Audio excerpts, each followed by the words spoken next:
नमस्कार बच्चों, स्वागत है आप सभी को आपके YouTube चैनल बेसिक शिक्षा पर।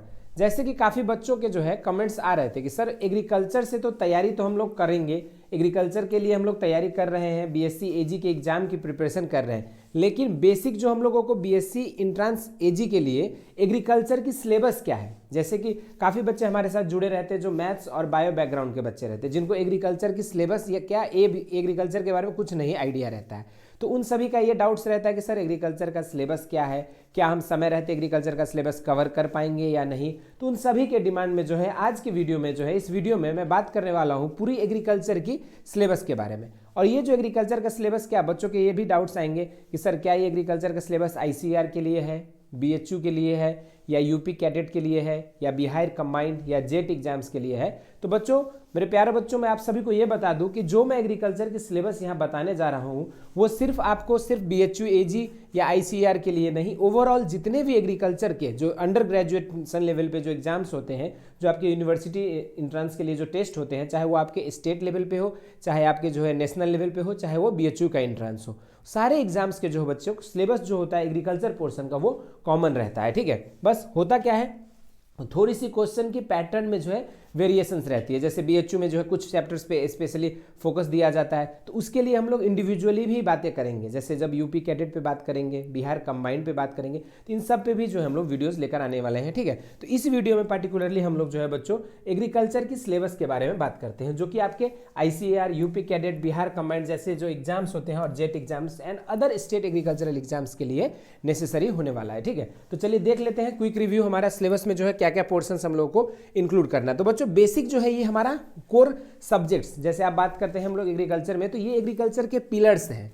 एग्रीकल्चर जो है ये क्या है, एक वास्ट मल्टीडिसिप्लिनरी सब्जेक्ट है। इसमें जो आपके काफ़ी अलग अलग जो है इसके विधा हैं, तो सारे पॉइंट्स जो है हम लोग एक बार सम अप करके देखते हैं। फिर हम लोग इंडिविजुअली एक एक सेक्शन के बारे में बात करेंगे कि एग्रोनॉमी यानी कृषि विज्ञान, सस्य विज्ञान में हम लोग किसके बारे में बात करेंगे, फिर एग्रोमेट्रोलॉजी में किसके बारे में बात करेंगे, सॉइल साइंस। इस तरह से हम लोग इंडिविजुअली भी डिटेल्ड एनालिसिस करेंगे पूरी सिलेबस की, ताकि और एक चीज़ और मैं बता दूं बच्चों, हमारी प्लेटफॉर्म बेसिक शिक्षा पे आपको इंटायर सिलेबस का, यहाँ एग्रोनॉमी से लेकर लास्ट तक पूरी सिलेबस का जो है फ्री में तैयारी कराई जा रही है। ठीक है, और इसके क्लासेस ऑलरेडी आप चेक कर सकते हो, क्लासेस ऑलरेडी चल चुकी है। ठीक है, तो अब हम लोग बात करते हैं बेटा एग्रीकल्चर की सिलेबस के बारे में। तो एग्रीकल्चर में सबसे पहला जो इंपॉर्टेंट सेक्शन है बच्चों वो है एग्रोनॉमी सेक्शन। ठीक है, एग्रोनॉमी यानी कि सस्य विज्ञान की बात करते हैं। ठीक है, तो सबसे पहला जो है बच्चों वो है हमारा एग्रोनॉमी यानी कि सस्य विज्ञान। दूसरा उसके साथ आता है एग्रोमेट्रोलॉजी यानी कि कृषि मौसम विज्ञान। तीसरा जो सेक्शन है उसमें आपका मृदा विज्ञान यानी कि सॉइल साइंस। चौथा सेक्शन हम बात करेंगे यहाँ पे बागवानी यानी कि हॉर्टिकल्चर। ठीक, उसका पांचवा इंपॉर्टेंट सेक्शन है आपका प्लांट फिजियोलॉजी। ठीक है, तो ये जो कुछ आपको एक जो ऑर्डर में बता रहा हूं ना, तो ये शुरुआती से ही मोस्ट इंपॉर्टेंट सेक्शंस के बेसिस पे हम लोग बता रहे हैं। जैसे अधिक क्वेश्चंस जो आपके agronomy, soil science, horticulture, animal husbandry, इन्हीं से अधिक क्वेश्चंस आते हैं। ठीक है, उसका नेक्स्ट सेक्शन आपका लाइफ स्टॉक प्रोडक्शन, जिसमें पशुधन उत्पादन यानी कि लाइफ एनिमल हस्बेंड्री, ये सारी चीज़ें इसमें कवर होगी। फिर डेयरी टेक्नोलॉजी यानी कि दुग्ध विज्ञान से संबंधित जितने भी चीज़ें रहती है वो हम लोग इस पोर्शन में डिस्कस करेंगे। फिर आगे हमारा एग्रीकल्चरल इकोनॉमिक्स, जिसको हम लोग कहते हैं कृषि अर्थशास्त्र, तो इससे भी क्वेश्चंस आपके एग्जाम्स में पुट किए जाते हैं। नेक्स्ट आपका सेक्शन है एग्रीकल्चरल एक्सटेंशन यानी कि कृषि विस्तार, तो ये भी आपके लिए इंपॉर्टेंट सेक्शन है। चलिए आगे जो है कुछ और भी इंपॉर्टेंट सेक्शन, जो कोर चीज़ें जो एग्रीकल्चर की कोर सिलेबस की बात कर रहा हूँ। ठीक है, तो उसमें आपका प्लांट पैथोलॉजी, एंटोमोलॉजी, कीट विज्ञान, जेनेटिक्स एंड प्लांट ब्रीडिंग, अनुवांशिकी और पदत प्रजनन। ठीक है, उसके बाद एग्रीकल्चरल इंजीनियरिंग, कृषि अभियंत्रिकी कहते हैं इसको। ठीक है, या कृषि इंजीनियरिंग। उसके बाद बायोकेमिस्ट्री यानी कि जीव रसायन। ठीक है, उसके बाद कीटाणु विज्ञान, माइक्रोबायोलॉजी, कृषि सांख्यिकी यानी कि एग्रीकल्चरल स्टैटिस्टिक्स। और लास्ट जो इंपॉर्टेंट सेक्शंस है बच्चों जिससे क्वेश्चंस पूछे जाते हैं वो है आपका सामान्य कृषि यानी कि जनरल एग्रीकल्चर। तो ये जो है मैंने सिलेबस को एक कोर यूनिट्स के तहत जो हमने डिवाइड किया है। ठीक, अब हम लोग बात करेंगे बच्चों इंडिविजुअली एक एक यूनिट के बारे में कि किसमें हम लोगों को क्या क्या पढ़ना है। तो पहला शुरुआत मैं आप सभी के सामने करना चाहता हूं एग्रोनॉमी से। तो एग्रोनॉमी यानी कि बच्चों सस्य विज्ञान में जो हम लोगों को क्या क्या पोर्शंस देखना है। ठीक है, तो इसमें आपको सबसे पहले आपको क्रॉप इकोलॉजी एंड ज्योग्राफी के बारे में यानी कि फसल पारिस्थितिकी और भूगोल के बारे में हम लोगों को ध्यान देना है। ठीक है, फसल के बारे में।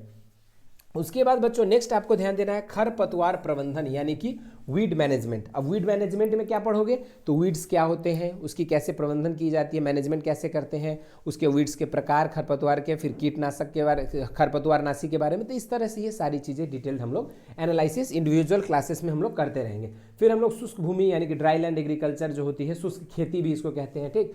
उसके बाद बच्चों जो मेजर पोर्शन जो एग्रोनॉमी का जिससे अधिक से अधिक सवाल पूछे जाते हैं वो है आपका क्रॉप प्रोडक्शन यानी कि बच्चों फसल उत्पादन। अब फसल उत्पादन में भी हमें किन फसल पे जो है ज़्यादा इंपॉर्टेंट ध्यान देना है तो उसके बारे में देख लेते हैं। सबसे पहले सीरियल्स यानी कि अनाज वाली पे बारे में हम लोग को डिटेल पढ़ना है। फिर मिलेट्स यानी कि बाजरा, रागी, ठीक है, उसका ज्वार, इन सब के बारे में डिटेल पढ़ना। फिर जो हम लोग लेग्यूम्स यानी कि दलहन फसल जो होते हैं, ठीक है, दलहन फसलों के बारे में, ठीक है बच्चों।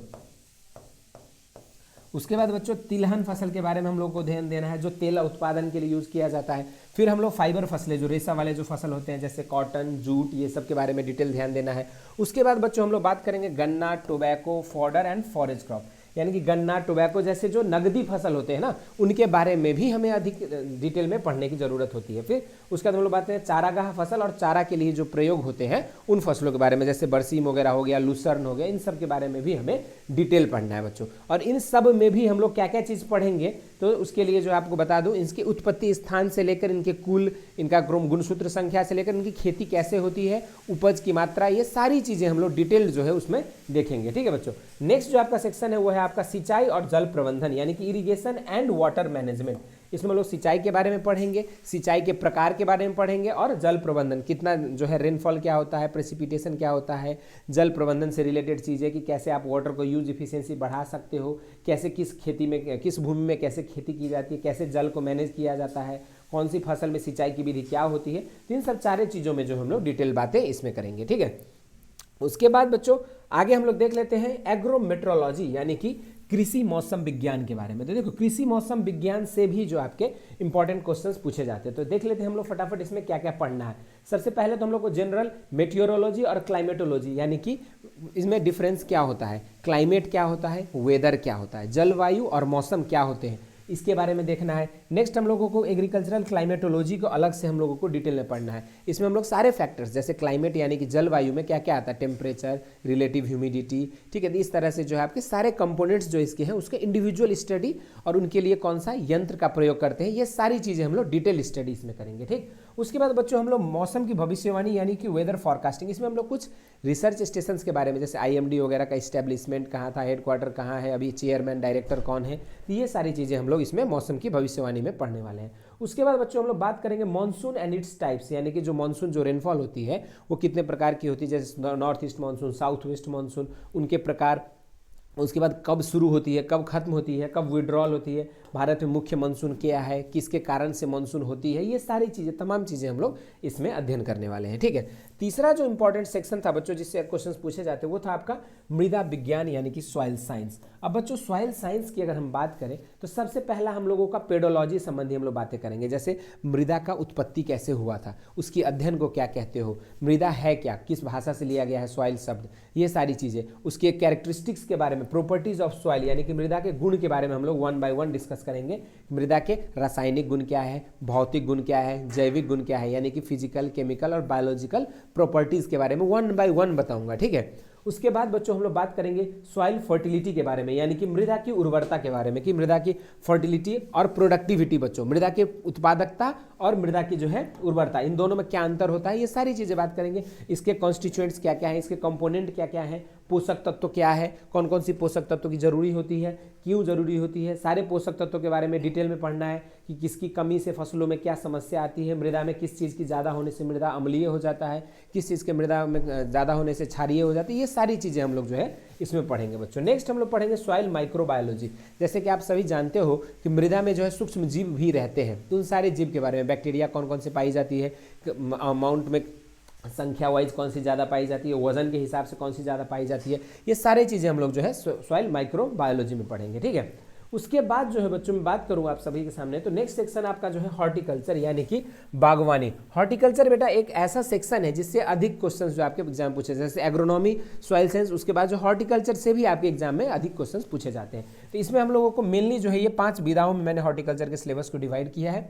सबसे पहला जिसे मोस्ट इंपॉर्टेंट क्वेश्चंस पूछे जाते हैं। उसमें आपका आता है वेजिटेबल साइंस यानी कि वनस्पति विज्ञान, ठीक है। इसमें जो हम लोगों को सब्जियों के बारे में पढ़ना होता है, ठीक है। सब्जी के बारे में हम लोग खेती करते बात करते हैं, ठीक है, सब्जी के बारे में। उसके बाद बच्चों नेक्स्ट जो होता है हमारा फ्रूट साइंस यानी कि फल विज्ञान। इसमें जो हम लोग सारे फल जितने मैंगो, पपाया, गुआवा, लीची, ये सारी चीज़ों के बारे में हम लोग 1 बाय 1 डिटेल वीडियो जो है यहाँ पे बात करते हैं फल विज्ञान के बारे में, ठीक है। नेक्स्ट जो है हम लोग का है फ्लोरिकल्चर एंड लैंडस्केपिंग यानी कि फ्लोरिकल्चर बोले तो इसमें हम लोगों को फल की जितने भी फूल के बारे में पढ़ेंगे, जैसे रोज हो गया, ग्लैडियोलस हो गया, ठीक है। उसके बाद आपका क्राइजेंथेमम, मैरीगोल्ड, ये सारे पुष्पों के बारे में पढ़ेंगे। उनकी उत्पत्ति स्थान, उनकी जो गुणसूत्र संख्या, उनकी खेती क्या कैसे की जाती है, उनकी उपयोगिता क्या होता है, कौन सी पुष्प जो है पुष्पों की रानी है, कौन से पुष्पों का राजा है। तो ये सारे चीज़ें जो है हम लोग डिटेल जो है उसमें बात करेंगे, ठीक। उसके बाद जो है बच्चों नेक्स्ट हम लोग बात करेंगे मसाला वाली फसलें के बारे में और ये प्लांटेशन क्रॉप। अब प्लांटेशन क्रॉप कहे तो क्या होगा, इसमें चाय, कॉफ़ी, इस तरह से जो होते हैं, सुपारी, ठीक है, नारियल, इस तरह के जो फसल होते हैं इनके हम लोग प्लांटेशन क्रॉप के कैटेगरी में रखा गया है। तो इन सब के बारे में डिटेल पढ़ेंगे। उसके बाद बच्चों बात करेंगे हम लोग मेडिसिनल एंड एरोमेटिक प्लांट्स यानी कि जो औषधि के गुण वाले जो जितने भी फसल होते हैं, जैसे अश्वगंधा, सर्पगंधा, मुलेठी, इन सब के बारे में जो है शॉर्ट एक ब्रीफ इंट्रोडक्शन हम लोग बात करेंगे इसमें, ठीक है। क्योंकि इसमें जो है अश्वगंधा, सर्पगंधा, इन सब से जो है अधिक क्वेश्चंस नहीं पूछे जाते, लेकिन बेसिक चीज़ें जैसे इनकी वनस्पतिक नाम, गुणसूत्र संख्या, कुल, ये सारी चीज़ें, इसमें जो खाद्य भाग क्या होता है, इनसे जो है क्वेश्चंस पूछे जाते हैं, ठीक है। तो इसलिए हम लोग इन सब पॉइंट्स को भी डिस्कस करेंगे। और एक चीज़ और बता दूं, यहाँ जितना भी सिलेबस बता दिया गया है आपको क्वेश्चन जो आपके यहाँ से एक भी क्वेश्चन आपके बाहर से नहीं आएंगे, ठीक है। क्योंकि आपको जो है ये सिलेबस हम लोग यहाँ पे डिटेल्ड एनालिसिस आपको सिलेबस का दे रहा हूँ, ताकि आपके एग्जाम में एक भी ऐसा क्वेश्चन ना रहे जो आपको पढ़ाया ना गया हो या जो आपको बताया ना गया हो, ठीक है। तो अब जो नेक्स्ट सेक्शन जिससे क्वेश्चंस पूछे जाते हैं वो है बच्चों प्लांट फिजियोलॉजी। प्लांट फिजियोलॉजी जो है बच्चों ये मेन कोर बायोलॉजी सेक्शन से है, लेकिन एग्रीकल्चर में अगर आप बात करेंगे हम लोग तो एग्रीकल्चर में plant physiology, cell biology, genetics, इन सब से जो है भर भर के क्वेश्चन एग्रीकल्चर के एग्जाम्स में भी पूछे जाते हैं, क्योंकि ये सारे सब्जेक्ट्स जो है एग्रीकल्चर में भी जो है पढ़ाया जाता है, ठीक है। तो इसलिए आपको ये भी ध्यान देना है। तो इसमें हम लोग क्या पढ़ेंगे, पौधों की परिवहन, जैसे ट्रांसपोर्ट इन प्लांट्स, पौधों में जो परिवहन होता है वाटर का, मिनरल्स का कैसे होता है, ऑस्मोसिस, डिफ्यूजन, ठीक है, ट्रांसपीरेशन, वाष्पोत्सर्जन, वाष्पीकरण, इन सभी चीज़ों के बारे में हम लोग डिटेल पढ़ेंगे। उसके बाद बच्चों हम लोग पढ़ेंगे फोटोसिंथेसिस यानी कि प्रकाश संश्लेषण प्रक्रिया के बारे में। नेक्स्ट हम लोग पढ़ेंगे श्वसन प्रक्रिया के बारे में यानी कि रेस्पिरेशन के बारे में। अगला फोटो रेस्पिरेशन यानी कि प्रकाशीय श्वसन के बारे में हम लोग जो है डिटेल बात करेंगे। नेक्स्ट हम लोग फोटो अवधिवाद यानी कि फोटो पेरियोडिज्म, इसमें हम लोग लॉन्ग डे प्लांट, लघु दिवसीय, दीर्घ दिवसीय और दिवस निष्प्रभावी पौधा, जो मैं बार बार आप लोगों को लेक्चर्स के दौरान भी रिपीट करता हूं, उसके बारे में, उनका मेन मूल कॉन्सेप्ट क्या है, ये सारी चीज़ें इसमें देखेंगे। उसके बाद बच्चों हम लोग बात करेंगे प्लांट ग्रोथ रेगुलेटर्स यानी कि जो हार्मोन्स, पदप हार्मोन्स जो होते हैं, जैसे ऑक्सिन, जिब्रेलिन, साइटोकाइनिन, इथाइलिन और एब्सिसिक एसिड, उन सारे हार्मोन्स के बारे में एक एक करके बताऊंगा कि किसकी उपयोगिता कहाँ होती है, किसकी कमी से क्या समस्या आती है, क्या अंकुरण के लिए जिम्मेदार है, कौन सुषुप्तता के लिए जिम्मेदार है, कौन जड़ के लिए जिम्मेदार है, कौन तना के लिए जिम्मेदार है, कौन कोशिका विभाजन करवाता है। हर चीज़ छोटे छोटे पॉइंट्स को जो है हम लोग कॉन्सेप्ट्स के साथ डिस्कस करेंगे। एमसीक्यूज भी साथ में रहेंगे, मजेदार होने वाला है सेशंस, ठीक है। तो इसलिए आप लोग को जो है सिलेबस बता दूं। उसके नेक्स्ट जो है आपको मिनरल न्यूट्रिशन यानी कि खनिज पोषण के बारे में बात करेंगे, जिसमें आपको जितने भी इसेंशियल आवश्यक पोषक तत्व होते हैं ना, उन सभी के कमी से क्या समस्या आती है, उनकी मुख्य भूमिका क्या रहती है पौधों की वृद्धि विकास में, ये सारी चीज़ें हम लोग मिनरल न्यूट्रिशन में पढ़ेंगे। नेक्स्ट जो सेक्शन है बच्चों उसमें हम लोग बात करेंगे पशुधन उत्पादन यानी कि लाइव स्टॉक प्रोडक्शन, इसको हम लोग एनिमल हस्बेंड्री भी के नाम से भी पढ़ेंगे, ठीक है। एनिमल हस्बेंड्री भी इसको कहा जाता है। अब एनिमल हस्बेंड्री जो है काफ़ी इंटरेस्टिंग टॉपिक होने वाला है, ठीक है। जो भी हमारे साथ ग्रामीण क्षेत्र के बच्चे रहते हैं उनको काफ़ी ये जो टॉपिक होते हैं ये काफ़ी इंटरेस्टिंग लगते हैं, उन्होंने सारी चीज़ों को देखा है और फील किया है, ठीक है। तो इसके बारे में हम लोग बात कर लेते हैं अब। तो लाइव स्टॉक प्रोडक्शन में हम लोग ब्रीड्स ऑफ एनिमल्स यानी कि जानवरों के जो नस्ल होते हैं, जैसे आप अब इसमें कौन कौन से एनिमल्स पढ़ेंगे बच्चों, तो आप यहाँ पे जो है आप लोग नोट भी कर सकते हो। क्या क्या पढ़ोगे आप, काऊ पढ़ोगे, बफेलो पढ़ेंगे, ठीक है। उसके बाद बच्चों यहाँ पे हम लोग पढ़ेंगे गोट, अगला हम लोग सीप के बारे में पढ़ेंगे, ठीक है, पिग के बारे में पढ़ेंगे, उसके बाद पोल्ट्री के बारे में पढ़ेंगे, और कुछ पॉइंट्स जो है बच्चों हम लोग कैमल के बारे में भी पढ़ेंगे, ऊँट के बारे में। इसमें जो ऊँट के बारे में जो हम लोग कुछ ही पॉइंट्स को डिस्कस करना है, ठीक है, जो आपके एग्जाम पॉइंट ऑफ व्यू से इंपॉर्टेंट होगा, ठीक। उसके बाद जो बच्चों एनिमल न्यूट्रिशन जो है, पशुओं का आहार कैसे होता है, कितने प्रकार के आहार होते हैं, किसमें कितना मात्रा में पोषण पाया जाता है, जैसे अगर आपके जो पशु अगर प्रेग्नेंट है तो उसके लिए पोषण का आहार क्या होना चाहिए, अगर बच्चा है तो नवजात शिशु को पशुओं में क्या आहार होना चाहिए, क्या खिलाना चाहिए, कितना पोषण मात्रा में देना चाहिए, ये सारी चीज़ें हम लोग जो है एनिमल न्यूट्रिशन में हम लोग डिटेल में बात करेंगे। इसमें रफ एजेस, कंसंट्रेट्स के बारे में बताऊंगा, हे साइलेज के बारे में बताऊंगा, कैसे हे बनता है, कैसे साइलेज बनता है। उसके बाद बच्चों नेक्स्ट है एनिमल रिप्रोडक्शन एंड ब्रीडिंग, यानी कि पशु प्रजनन और प्रजनन प्रक्रिया जो होती है वो कैसे होती है। जैसे पशुओं में अगर आप देखोगे संकर किस्म कैसे बनाया जाता है, कृत्रिम गर्भधारण विधि क्या है, तो ये सारी चीज़ें। उसके बाद जो है इसमें हम लोग बात करेंगे रिप्रोडक्शन के मेथड्स क्या क्या हैं, कैसे यहाँ पे कास्ट्रेशन यानी कि बधियाकरण किया जाता है, कब किया जाता है, ये सारी चीज़ें जो है हम लोग इस हेडिंग के अंदर डिटेल में डिस्कस करने वाले हैं। नेक्स्ट जो इंपॉर्टेंट सेक्शन जिससे क्वेश्चंस कई पूछे जाते हैं पशु विज्ञान से वो है हेल्थ केयर एंड मैनेजमेंट बच्चों, यानी कि स्वास्थ्य देखभाल तथा प्रबंधन। अब हेल्थ केयर में हम लोग क्या पढ़ेंगे, तो पहले तो हम लोग रोगों को जो है अलग अलग वर्गीकरण करेंगे कि कौन कौन सा जीवाणु से लगते हैं, कौन कौन सा विषाणु से लगते हैं, कौन सा कवक से लगता है, कौन सा प्रोटोजोआ से लगता है। उसके बाद फिर इंडिविजुअल रोगों के बारे में हम लोग 3-4 चीज़ जैसे लक्षण क्या होते हैं, उसके रोकथाम के लिए क्या उपाय की जाती है, ये सारी चीज़ें हम लोग डिटेल में देखेंगे। उसके बाद बच्चों अगला जो हम लोग का है वो है एनिमल फिजियोलॉजी, यानी कि पशु में जो है शरीर क्रिया जो होती है वो सब के बारे में, जैसे डाइजेशन एनिमल्स में कैसे होते हैं, ठीक है, सर्कुलेशन के बारे में, ठीक है, हार्ट के बारे में कितना चैम्बर होता है, ये सारी चीज़ें जो है हम लोग डिटेल में पढ़ेंगे। ठीक है, तो ये सारी चीज़ें करने के बाद जो हम लोग का एनिमल हस्बेंड्री यानी कि लाइफ स्टॉक प्रोडक्शन का जो यूनिट है वो कंप्लीट होगा। लेकिन इसका जो सेकेंड भाग बता दूं बच्चों जिससे क्वेश्चंस आते हैं वो है हमारा डेयरी टेक्नोलॉजी। तो डेयरी टेक्नोलॉजी को फिर हम लोग अलग से पढ़ेंगे, ठीक है, क्योंकि डेयरी टेक्नोलॉजी हमारा one of the most important section है एग्रीकल्चर साइंस का। ठीक, भले ही ये सब एनिमल साइंस के हैं, लेकिन जो बच्चे हमारे वेटनरी साइंस के लिए प्रिपरेशन कर रहे हैं उन सब के वेटनरी साइंस के एग्जाम्स में भी ये क्वेश्चंस जो है, ये टॉपिक जो एनिमल हस्बेंड्री और डेयरी जो है काफ़ी इंपॉर्टेंट होगा। ठीक है, तो डेयरी साइंस में हम लोग डेयरी प्रौद्योगिकी में हम लोग क्या क्या पढ़ेंगे, मिल्क एंड इट्स कंस्टिट्यूएंट्स, यानी कि दूध और उसके घटक के बारे में, जैसे दूध का परिभाषा पढ़ेंगे, दूध में क्या क्या चीज़ पाई जाती है, कौन सी नस्ल में सबसे ज़्यादा वसा पाया जाता है, कौन सी जानवर में सबसे ज़्यादा वसा पाई जाती है, किस में जो है प्रोटीन की मात्रा अधिक होती है, ये सारी चीज़ें हम लोग दूध और उसके कंस्टिट्यूएंट्स, उसके घटक में पढ़ेंगे। उसके बाद बच्चों दूध के गुण, जैसे भौतिक गुण, रासायनिक गुण और जैविक गुण के बारे में पढ़ेंगे। किस तरह से जो हम लोग मिल्क का प्रॉपर्टी, जैसे उसकी बॉइलिंग पॉइंट, उबालक बिंदु, हिमांक बिंदु क्या होता है, उसकी घनत्व कैसे मापन की जाती है, उसके में जो वसा का मात्रा होता है वो कैसे करते हैं, ये सब चीज़ें पढ़ेंगे। उसके बाद बच्चों मार्केट मिल्क यानी कि बाजार में जो कितने प्रकार के दूध पाए जाते हैं, जैसे आप देखोगे मार्केट में तो अलग अलग प्रकार के पैकेट्स, अलग अलग रंग के पैकेट आपके दूध के होते हैं, तो उस सब के बारे में देखेंगे कि मार्केट मिल्क में आपका स्किम दूध, स्किम मिल्क क्या है, फुल क्रीम मिल्क क्या है, इस तरह से मार्केट मिल्क के पूरे टाइप्स जो होते हैं 8-10 प्रकार के दूध के बारे में बताऊंगा। फिर उसके बाद कंडेंस मिल्क के बारे में भी हम लोग कुछ बातें करेंगे। ठीक, उसके बाद बच्चों मिल्क प्रोडक्ट्स में हम लोग आएंगे, तो फिर इसमें हम लोग पनीर, छेना, खोआ, ठीक है, घी, दही, इस तरह से, और सबका बनाने का प्रोसेस भी बताऊंगा, क्योंकि आपके जो स्टेटमेंट बेस्ड क्वेश्चंस बनते हैं ना उसमें कहीं ना कहीं इस सब में से जो स्टेटमेंट बेस्ड में आपको प्रोसेस से भी एक्सट्रैक्ट करके स्टेटमेंट्स दे देते हैं। तो इसलिए हर वो चीज़, हर वो संभव जो प्रयास हम लोग करेंगे ताकि एक भी चीज़, एक छोटा चीज़ आपके लिए छूटने नहीं दूंगा एग्रीकल्चर के सिलेबस से। ठीक है, ये डिटेल एनालिसिस इसलिए दे रहा हूँ ताकि आप लोगों को हर एक छोटा छोटा पॉइंट्स जो आपका क्लियर कराया जाएगा। ठीक, उसके बाद बच्चों कृषि अर्थशास्त्र, ठीक है, कृषि अर्थशास्त्र से जो 2021 के एग्जाम में भी काफ़ी क्वेश्चंस पूछे गए थे, 4-5 से अच्छे क्वेश्चंस जो है इस ब्रांच से पूछे गए थे। ठीक है, तो ये ब्रांच जो आपके लिए ICAR और यूपी कैडेट और आपके जो BHO एंट्रेंस, इन सभी के लिए इंपॉर्टेंट सेक्शन है ये भी। तो उसमें हम लोग बात करेंगे एग्रीकल्चरल डेवलपमेंट एंड पॉलिसीज, यानी कृषि विकास और नीतियाँ के बारे में। अब नीति में कौन कौन सी नीति, तो जैसे कृषि अर्थशास्त्र से रिलेटेड जो पॉलिसीज आई है गवर्नमेंट की, रिसेंट पॉलिसीज तत्काल में जो आई है, और जो पुराना हिस्टोरिकल बैकग्राउंड भी हम लोग इसका बात करेंगे कि किस तरह के प्रोसेस, क्या क्या पॉलिसी जो है सरकार द्वारा जो है पुराने समय में दिया गया है, ये सारी चीज़ें। उसके बाद बच्चों फार्म बिजनेस एंड मैनेजमेंट और प्रोडक्शन इकोनॉमिक्स के बारे में। देखो ये भले ही टॉपिक आपको टफ लग रहा होगा क्योंकि आपने एग्रीकल्चर साइंस में जो है एग्रीकल्चरल इकोनॉमिक्स यानी कृषि अर्थशास्त्र को पहले जो है बच्चों को ज़्यादा इससे जो है बच्चे फैमिलियर नहीं रहते हैं, लेकिन इसको बहुत ही सिंपल और कॉन्सेप्ट्स के साथ पढ़ेंगे ताकि जितने भी graph based, statement based questions आए ना, घबराओगे नहीं, सारा चीज़ एक बार में क्रैक कर ले जाओगे। ठीक है, तो उस तरीके से हम लोग करवाएंगे आपको। Next agricultural finance and marketing, यानी कृषि वित्त और विपणन के बारे में हम लोग डिटेल में पढ़ेंगे। फिर हम लोग पढ़ेंगे बच्चों एंटरप्रेन्योरशिप, उद्यमिता के बारे में पढ़ेंगे कि किस तरह से एग्रीप्रेन्योरशिप यानी कि कृषि क्षेत्र में जो है कैसे एंटरप्रेन्योर को जो है इंट्रोड्यूस किया जा सकता है, उसके एलिमेंट्स क्या क्या होते हैं।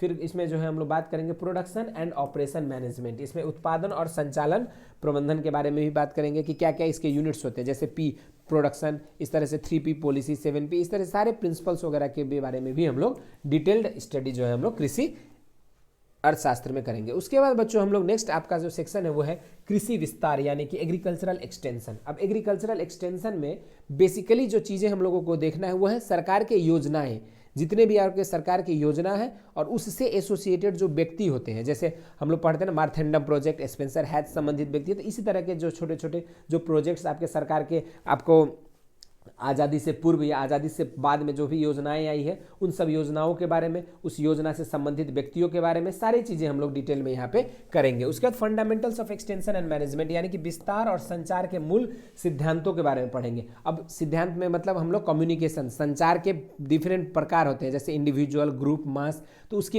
एग्जाम्पल्स क्या क्या उसके अंदर आती है, ये सारी चीज़ें हम लोग डिस्कस करेंगे। फिर हम लोग बात करेंगे यहाँ पे प्रोग्राम प्लानिंग और एडॉप्शन एंड इनोवेटिव्स, यानी कि प्रोग्राम की कैसे प्लानिंग होनी चाहिए, evaluation and diffusion and adoption of innovations कैसे, यानी कि कार्यक्रम योजना के बारे में, मूल्यांकन के बारे में, प्रसार और नवाचारों के अपनाना, कैसे हम लोग उसको इम्प्लीमेंट कर सकते हैं। कोई भी योजना अगर सरकार की आती है तो उसकी इम्प्लीमेंटेशन के क्या क्या उसके जो है पार्ट्स होते हैं, ये सारी चीज़ें हम लोग डिस्कस करेंगे।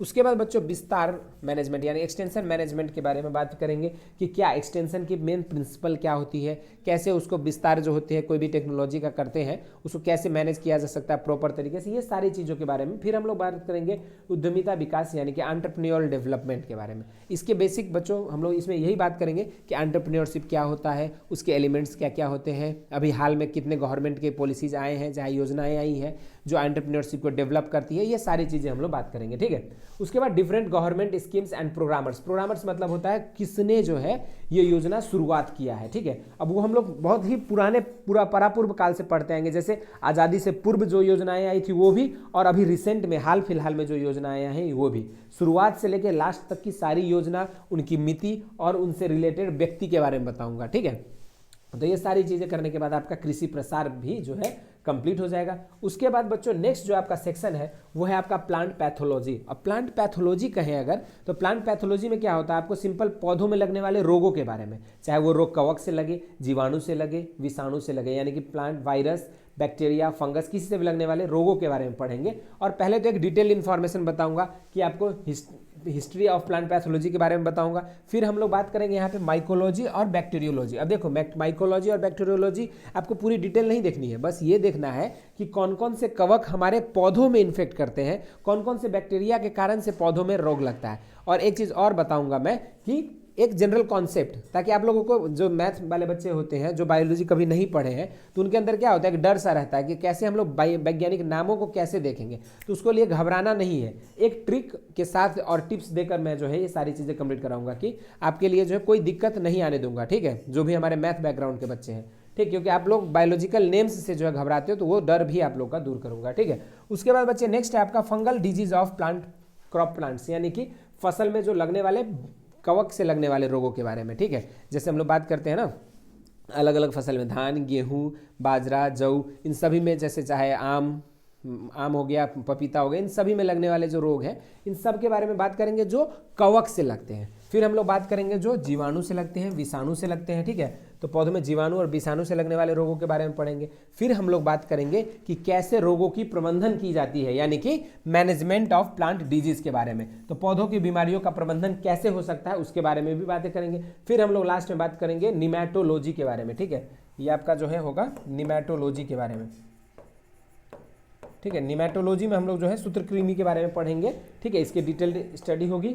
ठीक है, उसके बाद बच्चों इंटोमोलॉजी यानी कि कीट विज्ञान पे बातें करेंगे। ठीक, अब कीट विज्ञान में तो सबसे पहले हम लोग ये कीट क्या होता है इसके बारे में ध्यान देना होगा। तो कीटों की शारीरिक संरचना, ठीक है, मॉर्फोलॉजी, आकृति विज्ञान और फिजियोलॉजी, ये तीनों एक्टिविटीज़ के बारे में इंसेक्ट्स का हम लोग पढ़ेंगे। और इससे बेसिकली हम लोग जो है फाइलम आर्थ्रोपोडा से शुरुआत करेंगे। ठीक है, क्योंकि इंसेक्ट्स जो होते हैं ना बच्चों, वो फाइलम आर्थ्रोपोडा से बिलोंग करते हैं, तो उसके बारे में बातें करूंगा। फिर उसमें कितने क्लास होते हैं, ये सारी चीज़ें, इंसेक्टा, एरेक्निडा, इस सारे चीज़ों के बारे में एग्जाम्पल सहित बात करना होगा। ठीक है, तो ये चीज़ें बात करेंगे। फिर हम लोग बात करेंगे बच्चों कि जितने भी हमारे जो फील्ड क्रॉप्स होते हैं, फील्ड क्रॉप्स बोले तो एग्रोनॉमी में जो फसलों की अध्ययन की जाती है उन्हें ही हम लोग बेसिकली फील्ड क्रॉप्स कहते हैं। तो उनके में लगने वाले रोग, उसके लिए कौन सी रोग कीटनाशी आप प्रयोग करते हो और उसका प्रबंधन कैसे किया जा सकता है। ठीक है, तीन ही चीज़ हम लोगों को यहाँ पे, कोई भी रोग पेस्ट में अगर हम लोग बात करते हैं कोई भी कीट में, तो हम लोग को तीन ही चीज़ देखना है, कीट कीट कहाँ से है, उसमें कैसे वो डैमेज करता है, ये चीज़ें। उसके बाद उसमें कौन सी फसल में कैसे इन्फेक्शन हो रही है और उसका प्रबंधन कैसे करोगे। ठीक है, यही 3 चीज़ आपको बेसिकली देखना है। नेक्स्ट यही 3 चीज़ें हम लोग बागवानी वाले जितने भी फसल होते हैं, चाहे आपका सब्जी हो गया, चाहे आपके फल हो गए, चाहे आपके पुष्प हो गए, चाहे आपके जो प्लांटेशन क्रॉप होते हैं, चाहे आयुर्वेदिक फसल जो आपके दवा वाले फसल होते हैं, वो सारे चीज़ों के बारे में भी हम लोग उनके रोग, उनके रोगाणु के बारे में और उनके जो मैनेजमेंट यानी कि प्रबंधन होता है उसके बारे में पढ़ेंगे। फिर हम लोग पढ़ेंगे बच्चों यहाँ पे भंडारण के समय जो है, जैसे हम लोग कोई भी अनाज या फिर फल या सब्जी कुछ भी चीज़ अगर आप भंडारित करते हो तो भंडारण की अवस्था में भी उनमें कीट लगते हैं। तो वो कीट क्या क्या है, कौन कौन से कीट हैं। और एक चीज़ और बता दो बच्चों, यहाँ जो भी हम लोग कीट पढ़ेंगे ना, उसका जो जूलॉजिकल नेम होता है, जो वैज्ञानिक नाम होता है, वो आपके लिए काफ़ी इंपॉर्टेंट है। क्योंकि जब भी कहीं भी क्वेश्चन पूछता है आपका मैच द फॉलोइंग बेस्ड जब क्वेश्चन आते हैं, ठीक है, ध्यान से सुनिए, match the following based question, तो वहाँ पे आपके जो जूलॉजिकल नेम यानी कि वैज्ञानिक नाम से जो है काफ़ी चीज़ें पूछी जाती है। ठीक है, तो इस चीज़ को भी ध्यान देना होगा हमें। ठीक है, उसके बाद जो है बच्चों हम लोग बात करेंगे इंटोमोलॉजी में से कुछ और चीज़ों के बारे में हम लोग को डिटेल देखना होगा, जैसे कि एपीकल्चर एंड बी कीपिंग की। इससे भी क्वेश्चंस कई बार पूछा गया कि भारत में कौन सी मधुमक्खी से जो है ज़्यादातर यहाँ खेती की जाती है, कौन सी मधुमक्खी विदेशी ओरिजिन का है, कौन सा हमारा देसी ओरिजिन का है। तो ये सब चीज़ें हम लोग बात करेंगे यहाँ पर। उसके बाद मक्खी मधुमक्खी पालन के बारे में भी बताऊंगा। फिर हम लोग बच्चों रेशम कीट और उसके कल्चर के बारे में बताएंगे कि कौन कौन से रेशम कीट जो है, ये सब बेसिक्स ही बस देखना होगा हमें। ठीक है, क्योंकि बेसिक से ही क्वेश्चन आते हैं। रेशम कीट क्या क्या होती है, रेशम कीट का पालन कैसे किया जाता है, ये सारी चीज़ें हम लोग बात करेंगे। नेक्स्ट जो है आपके लिए लास्ट में इंटोमोलॉजी में हमें पढ़ना होगा इंटीग्रेटेड पेस्ट मैनेजमेंट, एकीकृत हानिकारक कीट प्रबंधन कैसे होती है। अब इंटीग्रेटेड मतलब नाम ही तुमको समझ में आ रहा है, संयुक्त तरीके से कैसे करोगे, तो उसमें रासायनिक विधि, ठीक है, भौतिक विधि, आपके जो प्राकृतिक विधि होते हैं वो, आपके जैविक विधि, सारा चीज़ को एक जगह कोरिलेट करके कैसे किया जा सकता है कीटों की प्रबंधन, उसके बारे में हम लोग इसमें बात करेंगे। ठीक है, नेक्स्ट जो सेक्शन होगा वो होगा हमारा जेनेटिक्स एंड प्लांट ब्रीडिंग, यानी कि अनुवांशिकी और पदप प्रजनन। और अनुवांशिकी और पदप प्रजनन जो है बच्चों, इससे आपके एग्जाम्स में प्लांट साइंस के तहत बहुत क्वेश्चन पूछे जाते हैं। ठीक है, तो इसको भी आप लोग डिटेल में देखोगे। ठीक, तो इसमें हम लोगों को simple general genetics and plant breeding के बारे में बात करें। सामान्य अनुवांशिकी क्या होता है। अब जनरल जेनेटिक्स मतलब जो आपने 11th और 12th में बायो बैकग्राउंड के जो बच्चे पढ़े हैं उस जेनेटिक्स की बात करेंगे। ठीक है, जो प्रिंसिपल्स ऑफ जेनेटिक्स या फिर प्रिंसिपल ऑफ इनहेरिटेंस जो आपको पहला चैप्टर था बायो का जेनेटिक्स का, वो वाला हम लोग बात करेंगे। ठीक है, इसमें जनरल जेनेटिक्स का। ठीक है, मॉलिक्यूलर बेसिस ऑफ इनहेरिटेंस ज़्यादा डिटेल में पढ़ने की जरूरत नहीं रहेगी। उसके बाद बच्चों हम लोग प्लांट ब्रीडिंग के बारे में बात करेंगे। प्लांट ब्रीडिंग की अलग अलग विधियाँ होती है, जैसे प्योर लाइन सिलेक्शन, मास सिलेक्शन, बैक क्रॉस विधि, ठीक है, बल्क मेथड। तो इस तरह के जितने भी विधि होते हैं उनके बारे में, और वो किन फसलों के लिए उपयुक्त होते हैं और उनकी विशेषता क्या होती है उस पार्टिकुलर प्रजनन विधि की, इतना ही चीज़ें हम लोगों को ध्यान देना होगा। नेक्स्ट हम लोग का प्लांट ब्रीडिंग मेथड्स को जो हम लोगों को 1 by 1 डिटेल में बात करेंगे कि स्वपरागित फसल के लिए कौन सा उपयुक्त होता है, पर परागित के लिए कौन सा उपयुक्त होता है। ठीक है, उसके बाद स्वपरागित और परपरागित में क्यों जो है आपके प्रजनन के विधि जो अलग अलग होते हैं, ये सारी चीज़ें हम लोग बात करेंगे। नेक्स्ट आपको बात करना होगा यहाँ genetic engineering and biological tools in plant breeding. अब जेनेटिक इंजीनियरिंग क्या होता है, कैसे आप जेनेटिक जीन्स को कंबाइन करते हो, जेनेटिक इंजीनियरिंग में कौन कौन से एंजाइम्स वगैरह का यूज होता है, इससे भी क्वेश्चन आपके कई बार पूछे गए हैं। इस चीज़ को देखेंगे। नेक्स्ट हम लोग बात करेंगे बच्चों सीड टेक्नोलॉजी, यानी कि बीज प्रौद्योगिकी के बारे में। बीज प्रौद्योगिकी के बारे में हम लोगों को क्या पढ़ना होगा कि पहले तो बीज क्या होता है, पहले बीज क्या होता है से शुरुआत करेंगे, बीज के प्रकार, फिर जो किस बीज में जो है आइसोलेशन डिस्टेंस जो होता है, क्योंकि आइसोलेशन डिस्टेंस से भी काफ़ी क्वेश्चंस पूछे जाते हैं, तो आइसोलेशन डिस्टेंस क्या होना चाहिए, ये सब चीज़ें हम लोग बात करेंगे सीड टेक्नोलॉजी में। उसके बाद बच्चों बात करेंगे हम लोग प्लांट जेनेटिक रिसोर्सेस, यानी कि बीज प्रौद्योगिकी पदप अनुवंशिकी संसाधन के बारे में। ठीक है, अब इसमें प्लांट जेनेटिक रिसोर्सेस में हम लोग क्या बात करेंगे कि प्लांट में जेनेटिक रिसोर्सेज जैसे हम लोग, और पीजीआर जो प्लांट जेनेटिक डेवलपमेंट के लिए जो प्रोजेक्ट्स आती है गवर्नमेंट की, ये सब चीज़ों के बारे में भी थोड़ा बहुत हम लोग को डिटेल में देखना होगा। नेक्स्ट हम लोग बात करेंगे यहाँ पे सेल बायोलॉजी और सेल साइकिल के बारे में। ठीक है, कोशिका विज्ञान के बारे में और कोशिका में जो विभाजन होती है उसके बारे में, क्योंकि कोशिका विज्ञान और कोशिका विभाजन से भी जो कोशिका के तत्व होते हैं, राइबोसोम, माइटोकॉन्ड्रिया, एंडोप्लाज्मिक रेटिकुलम, गल्जिकाएं, लाइसोजोम, इनसे भी क्वेश्चंस आपके एग्जाम्स में पूछे गए हैं। ठीक है, तो इसके बारे में हम लोग बातें करेंगे। नेक्स्ट जो है बच्चों हम लोग बात करेंगे एग्रीकल्चरल इंजीनियरिंग, यानी कि कृषि अभियांत्रिकी के बारे में। ठीक है, या कृषि इंजीनियरिंग के बारे में। तो कृषि इंजीनियरिंग से जो है एक चीज़ और बता दो बच्चों, ये जो पोर्शन है ना, ये आपके यूपी कैडेट, बिहार कंबाइंड और आपके जो स्टेट लेवल एग्रीकल्चरल एग्जाम्स के है उनके लिए काफ़ी ज़्यादा इंपॉर्टेंट है, ठीक है। और आईसीआर में पूछा जाता है, बीएचयू वगैरह में जो इससे आपके लिए एग्जाम में एक दो क्वेश्चन ही पूछे जाते हैं, ठीक है। लेकिन आपके जो स्टेट लेवल के एग्जाम्स है उसके लिए ये काफ़ी इंपॉर्टेंट है, ठीक है। तो इसके बारे में इसमें हम लोगों को क्या करना है, यहाँ पे फार्म पावर एंड मशीनरी के बारे में पढ़ेंगे कि कृषि शक्ति क्या होता है, कृषि में कौन कौन से यंत्र यानी कि यंत्र का प्रयोग होता है। उसके बाद फिर हम लोग बात करेंगे फार्म मैकेनाइजेशन एंड इक्विपमेंट यानी कि फार्म मशीनीकरण और उपकरण कौन कौन से यूज होते हैं, जुताई के लिए क्या यूज होता है, कटाई के लिए क्या यूज होता है, इस तरह की चीज़ें बात करेंगे। फिर हम लोग बात करेंगे इंजन और ट्रैक्टर सिस्टम के बारे में। अब इंजन में हम लोग आंतरिक दहन इंजन, बाह्य दहन इंजन यानी कि इंटरनल कंब्यूशन इंजन, एक्सटर्नल कंब्यूशन इंजन, इन सब के बारे में बात करेंगे। फिर ट्रैक्टर के प्रकार, ट्रैक्टर का विकास कब शुरू हुआ था, ट्रैक्टर की हिस्टोरिकल बैकग्राउंड, अभी हाल में जो ट्रैक्टर में जो इनोवेशंस आ रहे हैं ये सब चीज़ों पे भी बात करेंगे, ठीक है। जो अभी जो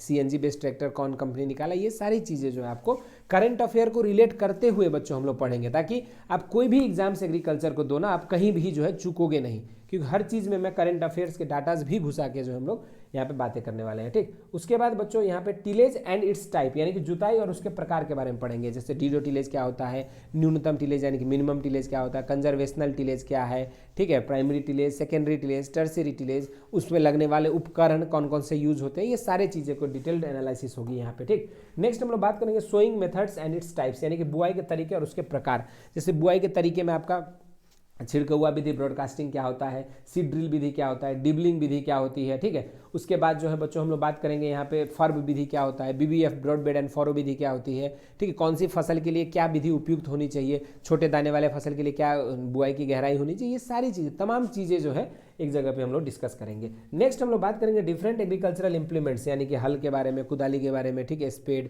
फिर रोटावेटर, कल्टीवेटर, लेवलर, ठीक है। इस तरह के अलग अलग जो कृषि अभियांत्रिकी में जो यूज होते हैं, आपके कृषि क्रियाओं में जो यूज होते हैं यंत्र उपकरण, उन सभी उपकरणों के बारे में, कौन सा उपकरण बनाने के लिए कैसी लोहा का प्रयोग किया जाता है, लोहा से भी रिलेटेड क्वेश्चंस काफ़ी आते हैं, ठीक है। जैसे कास्ट ढलुआ लोहा, पिग आयरन, रॉट आयरन, इन सब पे जो है हम लोग बात करेंगे ब्रीफली, ठीक है। उसके बाद जो नेक्स्ट सेक्शन रहेगा बच्चों, उसमें हम लोग बायोकेमिस्ट्री से भी हम लोग बेसिक, अब बायोकेमिस्ट्री जो होता है ना बच्चों, इससे आपको बस कुछ ही चीज़ें पूछी जाती है, ठीक है। तो इसको हम लोग जो है शॉर्ट में डिस्कस कर लेंगे, ठीक है, जिसमें हम लोग बेसिक बायोकेमिस्ट्री और बायोमॉलिक्यूल्स के बारे में, जैसे कार्बोहाइड्रेट्स, विटामिन, इन सब के बारे में, जैसे बायोमॉलिक्यूल्स होते हैं उन सभी के बारे में ब्रीफली जो है हर चीज़ को हम लोग छोटे छोटे पॉइंट्स में डिस्कस करते जाएंगे। नेक्स्ट हम लोग बात करेंगे विटामिन, एंजाइम्स और हार्मोन्स के बारे में। हार्मोन्स मतलब वही प्लांट हार्मोन्स के बारे में बात करेंगे। उसके बाद टेक्निक्स इन बायोकेमिस्ट्री, जैसे हार्मोन्स, जैसे एनालिसिस के लिए, विटामिन एनालिसिस के लिए क्या होगा, प्रोटीन की एनालिसिस कैसे होती है, कौन सी विधि यूज होता है, इस तरह की चीज़ें हम लोग बात करेंगे। फैट और लिपिड्स की एनालिसिस कैसे होती है, ठीक है, कौन सा इंजाइम इन्वॉल्व होता है, ये सब चीज़ें जो आपके बेसिक हम लोग बात करेंगे। फिर हम लोग बात करेंगे फूड ग्रेन्स, फ्रूट्स और वेजिटेबल्स के बायोकेमिस्ट्री के बारे में, कौन कौन से प्रोसेस, ये जो है आपको ब्रीफली बस कुछ ही पॉइंट्स यहाँ से आपको एग्जाम के लिए इंपॉर्टेंट है, ठीक है। तो कुछ ही पॉइंट्स को हम लोग यहाँ से डिस्कस करेंगे। उसके बाद बच्चों बात करेंगे हम लोग प्लांट बायोटेक्नोलॉजी और जेनेटिक इंजीनियरिंग को। जेनेटिक इंजीनियरिंग को हम लोग यहाँ भी डिस्कस करेंगे बच्चा, बेसिक कॉन्सेप्ट्स, और आपको जेनेटिक्स में भी इसको डिटेल में बताया जाएगा, ठीक है। उसके बाद जो है बच्चों हम लोग बात करेंगे नेक्स्ट जो आपका माइक्रोबायोलॉजी से, ठीक है। माइक्रोबायोलॉजी यानी कि कीटाणु विज्ञान, ये आपके जो भी सिलेबस बता रहा हूँ ना, ये हर चीज़ बीएससी एग्रीकल्चर में आप फिर से डिटेल्ड में पढ़ोगे, ठीक है। लेकिन हम लोग यहाँ पे उसका जिस्ट, उसका जो मुख्य सार होता है ना, उसको हम लोग आपको सामने जो है तैयारी के दौरान लेकर आएंगे, ठीक है, उसकी जिस्ट। और एक चीज़ और बता दो बच्चों, ये जो डिटेल सिलेबस की एनालिसिस करने के बाद जब आप पूरी सिलेबस आपको बेसिक शिक्षा पे जो फ्री ऑफ कॉस्ट पढ़ाया जाएगा, उसके बाद अगर आप जाओगे बीएससी एजी के किसी भी कॉलेज में, तो आपके लिए बहुत आसान होने वाले हैं। वहाँ के 4 साल आपका आसान बनवा दूंगा, ठीक है। क्योंकि ये अभी ऐसे नहीं बोल रहा हूँ, काफ़ी बच्चे जो हमारे स्टूडेंट्स जो यहाँ से पढ़ के सिलेक्शन होकर अभी कॉलेजेस में गए हैं ना, उनका भी कहना है कि सर काफ़ी चीज़ें जो हम लोग पहले से जानते हैं ऐसा अनुभूति होती है, ठीक है। तो इसीलिए एक एक लेक्चर इंपॉर्टेंट है बेसिक शिक्षा की, एग्रीकल्चर की, सारे लेक्चर्स को एंजॉय करते हुए पढ़ना है, ठीक है। तो माइक्रोबायोलॉजी कीटाणु विज्ञान में जो है बच्चों फोटोसिंथेटिक बैक्टीरिया यानी कि प्रकाश संश्लेषक बैक्टीरिया के बारे में, ब्लू ग्रीन एल्गी के बारे में, फिर केमो ऑटोट्रॉपिक बैक्टीरिया, केमिकल से कैसे वो हम अपना पोषण डिराइव करते हैं, ये सब चीज़ों के बारे में पढ़ेंगे। फिर हम लोग बच्चों माइकोप्लाज्मा, वायरस, बैक्टीरियोफेज और एक्टिनोमाइसिटीज के बारे में ब्रीफ इंट्रोडक्शन बस देखना है, ठीक है। ये नहीं कि पूरी बायोलॉजी की तरह हम लोग यहाँ पे डिटेल्ड चीज़ें इनके बारे में नहीं पढ़ेंगे, लेकिन इतना पता होना चाहिए कि सारे क्वेश्चंस जो इनसे आएंगे वो अपना एग्रीकल्चर में हल हो जाए, ठीक। उसके बाद बच्चों यहाँ पे बात करेंगे क्लासिफिकेशन ऑफ वायरस और वायरस के ग्रोथ, लाइटिक और लाइसोजेनिक साइकिल्स के बारे में, फिर हम लोग प्लांट वायरस और वायरोइड्स के बारे में भी कुछ पॉइंट्स डिस्कस करेंगे, ठीक है।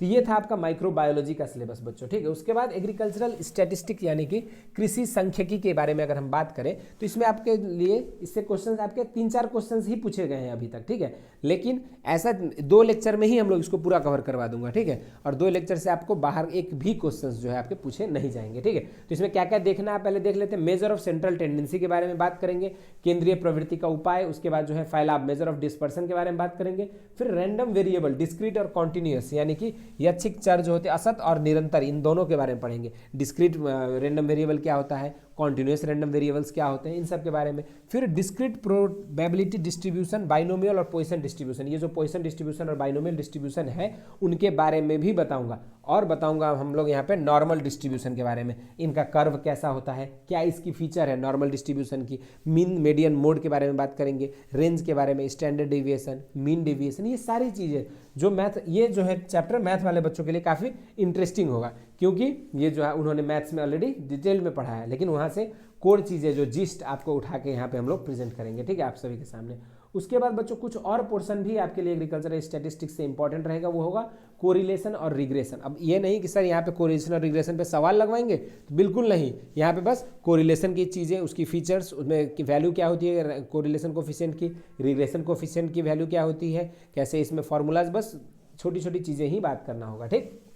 उसके बाद एक्सपेरिमेंट्स के डिज़ाइन के बारे में, जैसे LSD डिज़ाइन क्या होता है, लैटिन स्क्वायर डिज़ाइन, ठीक है, split plot design, strip design, इस तरह के जो डिटेल्स हम लोग डिज़ाइंस ऑफ एक्सपेरिमेंट्स के बारे में पढ़ेंगे। नेक्स्ट हम लोग बात करेंगे बच्चों परिकल्पना का परीक्षण यानी कि टेस्टिंग ऑफ हाइपोथेसिस के बारे में। जैसे एक होता है नल हाइपोथेसिस, दूसरा होता है अल्टरनेट हाइपोथेसिस, तो ये दोनों हाइपोथेसिस के बारे में बात करेंगे। फिर हम लोग कुछ टेस्ट, जैसे हम लोग एग्रीकल्चर में ट्रायल लगाते हैं ना, तो उसमें जैसे Z test, T test, chi square test, इस तरह से हम लोग यूज़ करते हैं। तो उपयोगिता क्या होनी चाहिए टेस्ट्स की, इसके बारे में हम लोग बातें करेंगे, ठीक है। तो इतना करने के बाद जो है बच्चों हम लोग का एग्रीकल्चर का लगभग जो है पूरी सेक्शन कंप्लीट हो जाएगी। फिर हम लोग बात करेंगे लास्ट में जनरल एग्रीकल्चर के बारे में, यानी कि सामान्य कृषि के बारे में। अब सामान्य कृषि में बच्चों हम लोगों को सबसे एक चीज़ बता दूं कि आपको लास्ट में ये चीज़ें इसलिए कवर कराई जाएगी क्योंकि इसमें तमाम चीज़ें जो आप पूरे एग्रीकल्चर के सिलेबस के दौरान पढ़ोगे ना, वो सारा चीज़ें यहाँ पे 1 बाय 1 एक बार रिपीट होता रहेगा, कुछ ना कुछ पॉइंट्स, ठीक है।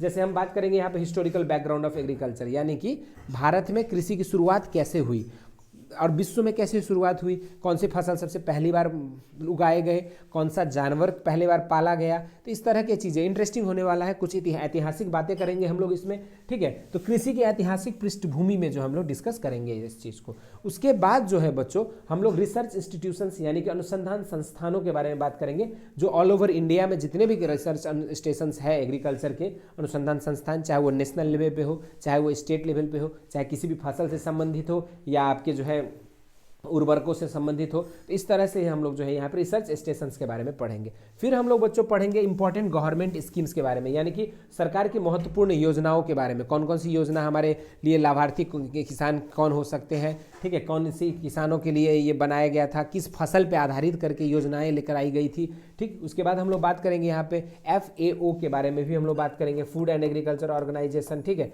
ये हमारा क्या करती है, अंतर्राष्ट्रीय वर्ष मनाया जाता है अलग अलग उस पे दिवस पे, और अलग अलग हर साल जो होता है ना एक एक कमोडिटी पे फिक्स करके अंतर्राष्ट्रीय साल, तो उसके बारे में बात करेंगे कौन सी फसल के लिए किस साल जो है किस फसल को फोकस किया गया था, ठीक है। उसके बाद हम लोग बात करेंगे 2022, 23, 24 तक जो है किस किस फसल के लिए टारगेट किया गया, ये सारी चीज़ें बात करेंगे। फिर इंपॉर्टेंट डेट्स जैसे किसान महिला दिवस कब मनाया जाता है, कृषि दिवस कब मनाई जाती है, ठीक है, ये सारी चीज़ें, इन्वायरमेंट डे कब मनाया जाता है, जनसंख्या दिवस, ओजोन दिवस, इस तरह के इंपॉर्टेंट डेट्स के बारे में भी हम लोग बातें करेंगे बच्चों, ठीक है।